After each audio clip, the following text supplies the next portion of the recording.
விடுமுறை தினத்தை ஒட்டி ராமேஸ்வரம் கோயிலில் பக்தர்கள் குவிந்ததால் 3 மணி நேரத்திற்கும் மேலாக காத்திருந்து தரிசனம் செய்து வருகின்றனர். கூடுதல் விவரங்களோடு இணைகிறார் நமது செய்தியாளர் கார்த்திக். விவரங்கள். உலக பிரசித்தி பெற்றது ராமேஸ்வரம் ராமநாதசாமி திருக்கோயில். இந்த திருக்கோயில் பாத்தீங்கன்னா தினந்தோறும் தமிழகம் மட்டுமில்லாமல் இந்தியாவிலிருந்து பல்வேறு பக்தர்கள் வருகை தருவது வழக்கம். தற்போது பாத்தீங்கன்னா அரையாண்டு தேர்வு விடுமுறை தினத்தை ஒண்டிட்டு பாத்தீங்கன்னா இந்த அதிகாலை முதலே ஏராளமான பக்தர் ராமேஸ்வரம் வர தொடங்கினாங்க. ராமேஸ்வரம் வந்த பக்தர்கள் முதல்ல அக்னி தீர்த்தங்கள்ல புனித நீராடிட்டு ராமேஸ்வரம் ராமநாதசாமி திருக்கோயில் உள்ள 22 புனித தீர்த்தங்கள் நீராடிட்டாங்க. இதைத் தொடர்ந்து ராமநாதசாமியும் பருவத்தினி அம்மனையும் கடந்த சுமார் 3 மணி நேரம் காத்திருந்து சாமி தரிசனம் செய்யறாங்க. அதே போல இன்னைக்கு ஏராளமான பக்தர்கள் ராமேஸ்வரம் வந்திருக்காங்க. ராமேஸ்வரம் தீவு முழுவதுமே போக்குவரத்து நெரிசல் காணப்படுகிறது.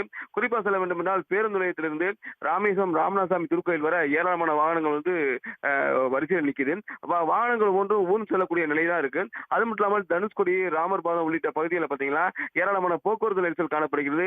அது மட்டும் இல்லாமல் பக்தர் கூட்டம் அதிக அளவில் இந்த ராமேஸ்வரம் முழுவதும் நிறைந்து காணப்படுகிறது. உடனுக்குடன் செய்திகளை தெரிந்து கொள்ள சன் நியூஸ் பெல் ஐகானை கிளிக் பண்ணுங்க.